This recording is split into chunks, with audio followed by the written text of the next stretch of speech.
அனைவருக்கும் வணக்கம். சென்ற வார வகுப்புல இந்த பிராணாயாமம் என்பது மூச்சு, அதாவது சுவாசத்தோடு தொடர்புடைய ஒரு பயிற்சி. அந்த சுவாசத்திற்கும் மனிதர்களுடைய சிந்தனைக்கும் எந்த அளவுக்கு தொடர்பு இருக்கிறது என்பதை நாம் பார்த்தோம். உதாரணத்தோடு பார்த்தோம். அதிலிருந்து நமக்கு தெரிந்த உண்மை என்னவென்றால், சுவாசம் வேகமாக நடைபெறுகின்ற பொழுது மனிதனுடைய புரிந்து கொள்ளும் சக்தியும் தன்னுடைய கருத்துக்களை வெளிப்படுத்துகின்ற சக்தியும் குறைந்து விடுகிறது என்பதையும், சுவாசம் மெதுவாக நடைபெறுகின்ற பொழுது புரிந்து கொள்ளுகின்ற சக்தி மனதிற்கு அதிகமாகிறது என்பதையும், அதே போல தன்னுடைய கருத்துக்களை புரிய வைப்பதற்கான ஆற்றலும் அதிகரிக்கிறது என்பதை நாம் பார்த்தோம். இந்த பயிற்சியில, பிராணாயாமத்துல, இது அஷ்டாங்க யோகத்துல வருகின்ற ஒரு பகுதி. 8 பகுதிகளிலே இந்த பிராணாயாமம் என்பது 4வது பகுதியிலே உள்ளது. இது பக்தி மார்க்கத்திலே, பக்தி பாதையிலே இருக்கின்ற ஒரு பகுதி. இது எந்த விதத்திலே இந்த பக்தி பாதையிலே இறைவனை உணர்வதற்காக இது உதவி செய்கிறது என்று பார்த்தோமேயானால், மனித மனம் மற்ற எல்லா சிந்தனைகளிலிருந்தும் விடுபட்டு இறைவனை மட்டுமே சிந்திக்க வேண்டும். அதுவே தியான பயிற்சி. ஆனால் இந்த மனித மனம் ஒரு சிந்தனையிலே இல்லாமல் எண்ணற்ற சிந்தனைகளை ஒரு நிமிடத்திற்கு 10 முறை 10 விஷயங்களை மாற்றி மாற்றி சிந்தித்துக் கொண்டே இருக்கின்ற ஒரு இயல்புடையது. அத்தகைய மாறி மாறி பல்வேறு சிந்தனைகளே ஓடிக்கொண்டிருக்கின்ற மனதை இறைவன் மீது மட்டுமே அந்த எண்ணத்தை குவிக்கின்ற வகையிலே நிறுத்த வேண்டும் என்று சொன்னால், அது அத்தகைய எளிமையான ஒரு காரியம் அல்ல. அப்படி என்றால், இந்த மனம் ஓடுகின்ற அந்த ஓட்டத்தை முதலிலே நாம் கட்டுப்பாட்டில் கொண்டு வர வேண்டும். அந்த ஒரு விஞ்ஞானத்தின் அடிப்படையில் தான் யோகிகள் இந்த மூச்சு பயிற்சியின் மூலமாக எப்படி மன ஒருமுகத்தை பெற முடியும், பல்வேறு சிந்தனைகளிலே ஓடிக்கொண்டிருக்கின்ற மனதை ஒரு சிந்தனையில் கொண்டு வர முடியும் என்று ஆராய்ந்து பார்த்ததிலே, இந்த உள்ளிழுக்கின்ற காற்று, அதற்கு பிறகு உள்ளே சென்ற அந்த காற்றானது வெளியிலே வருகின்றது. இந்த இரண்டுக்கும் நடுவிலே ஒரு இடை நிறுத்தம் இருக்கிறது. இதுதான் இந்த சுவாசம் நடைபெறுகின்ற முறை. இந்த இடைநிறுத்த காலம் என்பது மிக மிக குறைவான நேரம். மூச்சை உள்ளிழுக்க தேவையான சில நிமிடங்கள் இருக்கிறது. அடுத்தது மூச்சை வெளியே விடுகின்ற சில நிமிடங்கள் இருக்கின்றன. இதற்கு இடையிலே உள்ளே சென்ற அந்த மூச்சு காற்று வெளியிலே திரும்ப வருவதற்கு இடையிலே ஒரு இடைநிறுத்தம், இதை பற்றியும் நாம் பார்த்து விட்டோம். இந்த இடைநிறுத்தம் நடைபெறுகின்ற நேரத்திலே சுவாசம் சாதாரணமாக ஓடிக்கொண்டே இருக்கிறது. ஒவ்வொரு சுவாசம் உள்ளே சென்று வெளிவருகின்ற போதெல்லாம் இந்த இடைநிறுத்தம் நடைபெற்று கொண்டே இருக்கும்.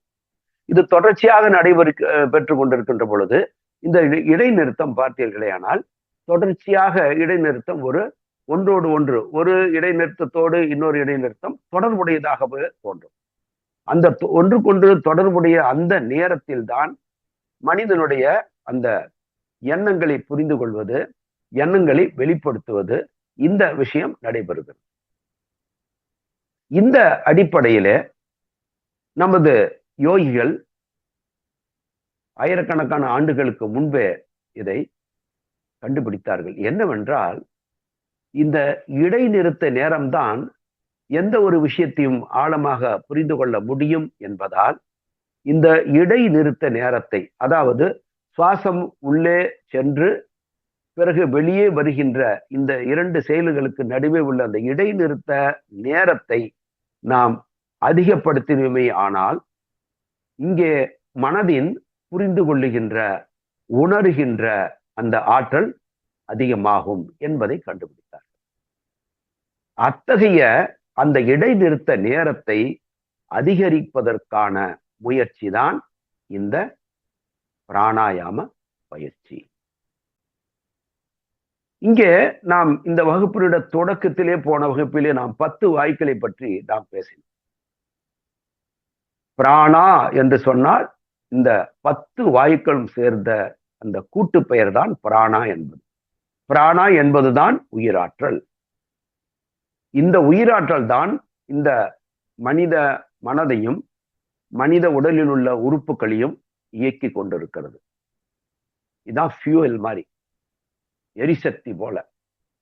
இந்த உயிராற்றல் இந்த உடம்பில் நுழையவில்லை என்றால் இந்த உடம்பு சமமாகிவிடும், செயல்படாமல் போய்விடும். அப்படி பார்க்கின்ற வகையில இந்த மனதை கட்டுப்படுத்துகின்ற ஒரு ஆற்றலாக, ஏனென்றால் இந்த சுவாசத்தினுடைய வேகம் அதிகமாக ஓடுகின்ற பொழுது நம்மால் புரிந்து கொள்ளவும் முடியவில்லை, எதையும் தெளிவாக வெளிப்படுத்துவதும் முடியவில்லை. அப்படி என்றால், அதாவது மனமானது தன்னுடைய செயலை, மனதினுடைய வேலை சிந்திப்பது, உணர்வது, வெளிப்படுத்துவது, இதுதான் மனதினுடைய வேலை. இந்த சுவாசம்தான் இந்த மனதினுடைய இந்த பணிகளை கட்டுப்படுத்துகிறது என்றால், மனதையே ஆளுகின்ற ஒரு ஆற்றல் இந்த பிராணன். ஏனென்றால் இந்த பிராணன் வேகமாகவும் மெதுவாகவும் செல்லுகின்ற பொழுதுதான் உங்களுடைய மனமே சரியான முறையிலே இயக்கம் பெறுகிறது என்று சொல்லுகின்ற பொழுது, இந்த மனதையே அது ஆளுகின்ற சக்தி எதற்கு உண்டு என்று சொன்னால் இந்த பிராணன். அந்த பிராணாவினுடைய 10 வாய்க்களை தான் நாம் பார்த்தோம். இப்பொழுது இந்த பயிற்சியை, ஏனென்றால் இந்த இடைநிறுத்த நேரத்தை, உள்ளிழுக்கும் சுவாசத்தையும் வெளிவிடுகின்ற சுவாசத்திற்கும் நடுவில் உள்ள இடையில் உள்ள அந்த இடைநிறுத்த நேரம் அதிகரிக்கின்ற பொழுது, அன்று நாம் பார்த்த உதாரணத்தில உங்களை வேகமாக நீங்கள் ஓடுகின்றீர்கள், ஒரு நாய் உங்களை கடிப்பதற்காக துரத்துகின்றது, நீங்கள் ஓடி வந்தீர்கள். ஓடி வருகின்ற பொழுது இங்கே என்ன செயல் நடைபெற்றது என்று சொன்னால், சுவாசம் வேகமாக நடைபெற்றது. ஆனால் அந்த சுவாசம் ஏன் வேகமாக நடைபெற்றது என்று பார்த்தால், உங்களுடைய உடலிலே மாற்றங்கள் ஏற்பட்டது. நீங்கள் ஓடினீர்கள், உங்கள் உடல் அங்கே பதற்றமானது, வேகமாக செயல்பட ஆரம்பித்தது. உடல் வேகமாக செயல்படுகின்ற நேரத்திலே உங்களுடைய சுவாசம் பாதிக்கப்பட்டது. வெறும் சுவாசம் மட்டும் வேகமாக ஓடியது என்பதை மட்டும் நாம் பார்க்க கூடாது. இந்த சுவாசம் 2 வழிகளிலே வேகமாகவும் மெதுவாகவும் செல்லும். ஒன்று, உடலிலே ஏற்படுகின்ற இந்த இது போன்ற கிளர்ச்சி. நீங்கள் வேகமாக ஓடுகின்றீர்கள், வேகமாக உடற்பயிற்சி செய்கின்றீர்கள், இது போன்ற நேரங்களிலே உங்களுடைய சுவாசம் வேகமாக நடைபெறுகிறது. அதே போல உங்களுடைய சிந்தனை, ஏதேனும் ஒரு மனதை தொல்லை தருகின்ற, உங்களை கோபம் ஓட்டுகின்ற ஏதோன்னு விஷயங்கள் உங்க மனதிற்குள் ஓடி இருக்கும். நீங்க அசையாமல் உட்கார்ந்து ஒரு இடத்துல, ஒரு வீட்டுல அமைதியா கூட உட்கார்ந்துருப்பீங்க. ஆனா மனதுக்குள்ளார பயங்கரமான சில சிக்கல்களுடைய, குழப்பங்களுடைய, பிரச்சனைகளுடைய எண்ணங்கள் ஓடிக்கொண்டிருக்கும் பொழுதும் உங்களுடைய சுவாசமானது சாதாரணமாக நடைபெறுவதை விட அங்கே சற்று அதிகமான வேகத்திலே நடைபெறும். அதே மனம் சாந்தமாக இனிமையான ஒன்றை ரசித்துக் கொண்டிருக்கின்ற நேரத்திலே உங்களுடைய சுவாசத்தினுடைய இந்த இயல்பான வேகமானது சற்று குறைந்த வேகத்திலே நடைபெறும்.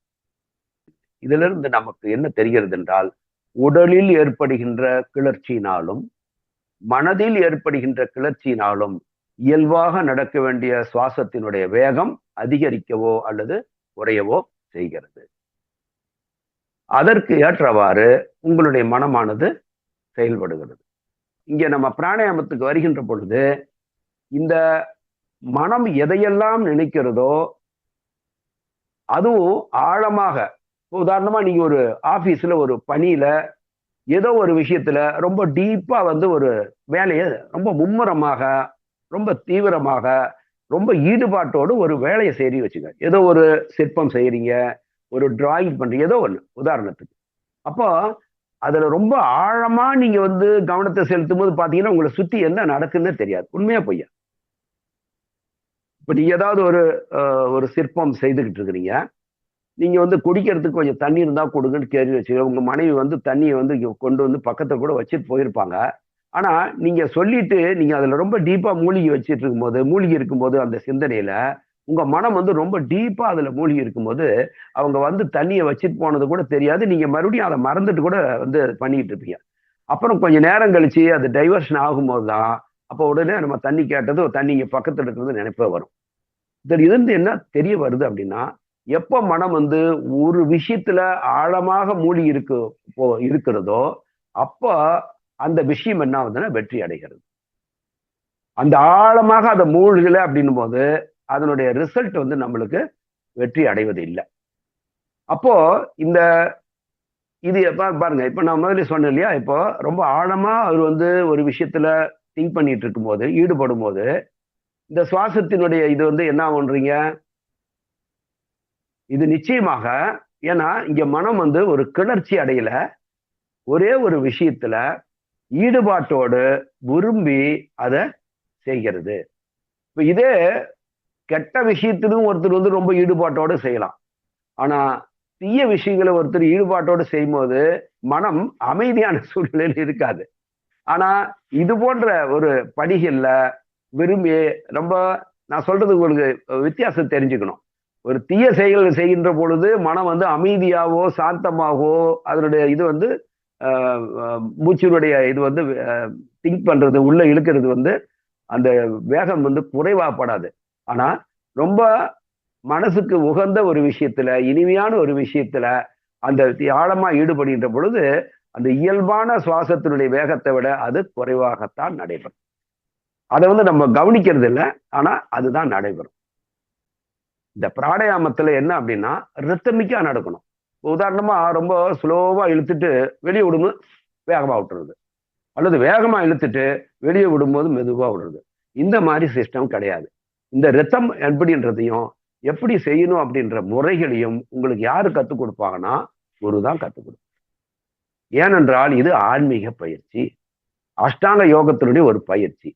அதுல இந்த ஒரு ஆன்மீக சாதகன், ஒரு சீடன் குருவனிடத்திலிருந்து இதை முறையாக பயின்று, இதுல மிகப்பெரிய ஒரு, ஏன்னா நான் சொல்லிட்டு இருக்கும்போது உங்களுக்கு தெரியும் அந்த எண்ணம் இப்ப வந்து நீங்க மெதுவாக வந்து சுவாசம் நடைபெறுகின்ற பொழுது அந்த இடைநிறுத்தம் வந்து அதிகரிக்கின்ற பொழுது அப்ப என்ன சிந்தனை ஓடுதோ அந்த சிந்தனை மிக விரைவாக பயனை தரும். சாதாரணமா ஒரு அதுல இருக்கிற உண்மையை பாத்தீங்கன்னா, இப்ப வந்து இந்த ஸ்லோவா போகும்போது விஷயத்தை நல்லா புரிஞ்சுக்கிறீங்க. அப்ப புரிஞ்சுக்கிறது தான் அதனுடைய பலன். ஒரு விஷயத்தை நீங்க புரிஞ்சுக்கிறீங்கன்னா அதான் ரிசல்ட். அதுபோல உங்களுடைய எண்ணம் நிறைவேறுவதும் கூட, உங்க வாழ்க்கையில எண்ணம் நிறைவேறுவதும் அது நிறைவேறிவிடும். நீங்க நினைக்கிறது அதுதான். அதாவது எண்ணியாங்கு எய்துவர் எண்ணியர் திண்ணியர் ஆக பெறின். இதுக்குள்ள இருக்கு என்ன அப்படின்னா, எண்ணியர் திண்ணியர் ஆக பெறின்னா அந்த வந்து ஆழமாக அந்த எண்ணிய விஷயத்தை ஆழமாக, திண்ணியர்னா உறுதியோட, அப்படின்னா இங்க ஆழமாக உறுதியாக நீங்க எண்ணம் வந்து உங்களுக்கு அது பதிஞ்சிருச்சுன்னா அது நினைச்சது மாதிரி நடந்துரும் அப்படின்றதான் மைண்டுடைய இது. What you think so you become. இதெல்லாம் மனதை பற்றிய ஸ்லோகங்கள். எதை எண்ணுகிறாயோ அதுவாக ஆகிறாய். அப்போ மைண்டினுடைய ஆற்றலே சிந்தனையினுடைய ஆற்றல் தான் செயலாக மாறுகிறது உலகத்துல. இன்னைக்கு எதெல்லாம் வந்து நீங்க வந்து அறிவியலினுடைய தோற்றங்களா பாக்குறீங்களோ இதெல்லாம் மனிதனுடைய சிந்தனையால் விளைந்தவை. எண்ணம் தான் அங்க ரிசல்ட்டா மாறி இருக்கு இந்த உலகத்துல. அப்ப எண்ணம் வந்து யாருக்கு ஒரு தாமஸ் ஆல்வா எடிசன் ஒன்ன கண்டுபிடிக்கிறார் அப்படின்னா, அப்ப எந்த அளவுக்கு அவருடைய சிந்தனை வந்து ரொம்ப ஆழமாக தீவிரமா சிந்தித்தால் அவர் மனதில் எண்ணியது அங்க வெளி உலகத்துக்கு ஒரு செயலாக மாறி இருக்கும். இப்படி ஒன்றொன்றும் பாத்தீங்கன்னா சிந்தனை தான் அங்க ரிசல்ட்டா மாறுது. அப்போ மனிதன் சிந்திக்கின்ற சிந்தனை அந்த இடைப்பட்ட நேரத்துல ஆபத்தை பற்றி நான் பேசுகிறேன். இப்போ ஒரு ஆன்மீக சாதகன் அந்த அந்த இடைவெளியை இடைநிறுத்த நேரத்தை அதிகரிக்கிறான் என்று சொன்னால் அந்த நேரத்திலே அவன் நான் பிரம்மம் என்பதை அங்க ஆழமாக உணர்வது, ரசித்து உணர்வது, அந்த உணர்விலே அங்க மெய்மறந்து அங்க அதுதான் வந்து வள்ளுவர் இவர் சொன்னார் இல்லையா, ராமலிங்க சுவாமிகள் சொல்லும்போது அந்த தியானத்தினுடைய பல வகுப்புகள் நான் சொல்லுவேன். நினைந்து முதல்ல நினைப்பு தான் இருக்குது. அப்புறம் நினைந்துகிட்டே இருக்கும்போது அந்த உணர்வு அடுத்த கட்டத்துக்கு நினைச்சுக்கிட்டே இருக்கும்போது அதுல இன்னும் ஆழமா போனா உணர்வு ஏற்படுது. ஓ, ஃபர்ஸ்ட் சும்மா சாதாரணமா நினைக்கிறீங்க இல்லையா, அது உங்களுக்கு குருவின் மூலமாக தான் சொல்லிக் கொடுக்கப்படும். நான் வந்து உதாரணத்துக்கு நான் பிரம்மம் அப்படின்றது, அகம் பிரம்மாஸ்மி அப்படின்றது, இது வந்து ஒரு மந்திரமாக நம்ம எடுத்துக்கொள்ளக்கூடாது. இது வந்து பொதுவான ஒரு உண்மை. நான் பிரம்மம் தான் என்பது ஒரு பொதுவான உண்மை. ஆனா அதை தியானத்துக்குரிய இதாக வந்து நம்ம ஏற்றுக்கொள்வது என்பது அது வந்து நாம தீர்மானிக்கவே முடியாது. அது ஒரு குரு தான் தீர்மானிப்பாரு எந்த ஒரு மந்திரத்தை அந்த சீடனுக்கு போதிக்க வேண்டும் என்பது. இது இன்று நேற்றல்ல, காலம் காலமாக இதைத்தான் சீடர்களுக்கு குருக்கள் போதிச்சிருக்காங்க. அத்தகைய சீடர்கள் தான் குருவினுடைய மரியாதையோடு அந்த குருவை வந்து இறை தோற்றமாக எண்ணுகின்றவர்கள் வந்து வெற்றி அடைந்திருக்கிறார்கள். எதை வந்து அடையணுமோ, பிரம்மத்தை அடைய வேண்டியது, பிரம்ம ஞானத்தை பெற்று இந்த பிரம்மத்தினுடைய ஆற்றல்கள் எல்லாம் பெற்று இந்த உலகத்துல வாழ்ந்தவர்கள் இருக்கிறாங்க. இது ஒரு குருவின் மூலமாக தான் நீங்க அதை கத்துக்கணும். உதாரணத்துக்கு நான் சொல்றேன், அகம் பிரம்மாஸ்மி என்று சொன்னால் இந்த வெறும் சொல் என்பது முதல்ல நினைக்கிறீங்க. நினைச்சதுக்கு அப்புறம் நீங்க வந்து அப்படியே அதுவாக ஆகிட்ட மாதிரியே அந்த பிரம்மம் எப்படி இருக்கும், அந்த பிரம்மமாவே நம்ம ஆகிட்டோம், இப்ப நம்ம அப்படிதான் இருக்கிற மாதிரி தெரியுது அப்படின்றது அடுத்தது ஒரு உணர்வுல. அப்படி ஆனதுக்கு அப்புறம் அது எப்படி இருக்கும் அப்படின்னும் போது அது இன்னும் அதை கடந்த இன்னொரு உணர்வு நிலை. அப்போ அதுவாக மாறினதுக்கு அப்புறம் இது நினைக்கவே அடுத்தடுத்த கட்டங்களுக்கான அந்த பயனை வந்து அது கொடுக்க ஆரம்பிச்சிடும். இப்போ நெகிழ்வது, மனம் நெகிழ்கிறது என்று சொன்னால் அடுத்து சொல்றார் இல்லையா, நினைந்து உணர்ந்து நெகிழ்ந்து அடுத்தது அன்பே நிறைந்து ஊற்றலும் கண்ணீர், அதனால் அடுத்தடுத்த கட்டத்துக்கு போயிட்டே இருக்கு. அப்ப இது எப்படி இது சாத்தியம் அப்படின்னா, இது தானா நீங்க ஒண்ணு வந்து வெளியில இருந்து வாங்கி போடுற உணர்வு நிலை இல்லது. நீங்க நினைக்கவே ஆட்டோமேட்டிக்கா அடுத்தடுத்த கட்டத்துக்கு நீங்க எந்த அளவுக்கு ஆழமா சிந்திக்கிறீங்களோ அடுத்தடுத்த கட்டத்துக்கு நீங்க கட்டாயமா போயே தீருவீங்க. அதை உணரவே செய்ய முடியும். அப்போ இந்த பிராணாயாமம் மூலமாக ஒருவர் வந்து தன்னுடைய அந்த இதை வந்து செய்கின்ற பொழுது, இடைநிறுத்தத்தை பயன்படுத்தும் போது கட்டாயமாக இது ஒரு ஆன்மீக பயிற்சிக்கு மட்டுமே செய்ய வேண்டியது ஒன்று. ஏனென்றால் அவர் சிந்திக்கின்ற எண்ணம் இறைவனாக ஆகும். இறை சிந்தனை இல்லாம பிராணாயம் இல்லை. ஏன்னா முதலியே சொல்லிட்டு ஆரம்பத்திலேயே, இந்த பிராணாயம் என்பது இது அஷ்டாங்க யோகத்தினுடைய பகுதி. இதை வந்து வேறு பயிற்சியாக செய்யவே கூடாது. அப்படி செய்கின்றார்கள் என்றால் இறை பயிற்சியாக பிரம்ம சிந்தனையுடைய அந்த இல்லாம இந்த பயிற்சியை செய்யவே கூடாது. பிரம்ம சிந்தனையினுடைய ஆழமாக உள்ள போவதற்காகத்தான் இந்த ஒரு விஞ்ஞானத்தை யோகிகள் இதை கண்டுபிடிச்சாங்க. அதை வந்து இந்த அஷ்டாங்க யோகத்துல வச்சிருக்காங்க. அதனால இந்த பயிற்சிகளை எங்கேயோ புக்கில் வந்து போட்டிருப்பாங்க. உள்ள வந்து இத்தனை செகண்ட் உள்ள இழுங்க.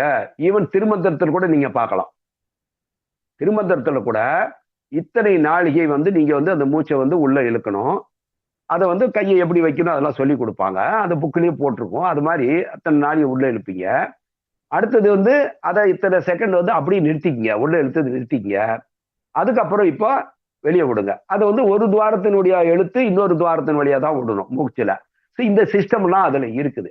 ஆனா ஒரு ஆன்மீக சிந்தனை இல்லாதவன் இந்த சிஸ்டத்தை ஃபாலோ பண்ணா அவனுடைய சிந்தனை என்பது ஜடப்பொருளை பற்றிய சிந்தனையாக இருந்தால் அந்த மனமானது எதை சிந்திக்கிறாயோ அதுவாக மாறுகிறாய். இது வந்து விளையாட்டுக்கான சொல் அல்ல. இதுதான் மனதினுடைய இயல்பு. இறைவனுடைய படைப்பிலே மனதிற்கென்ற ஒரு இயல்பு. ஒரு பலாப்பழம் வந்து இனிக்கும், அது இப்படித்தான் இருக்கும்னா அது இயல்பு.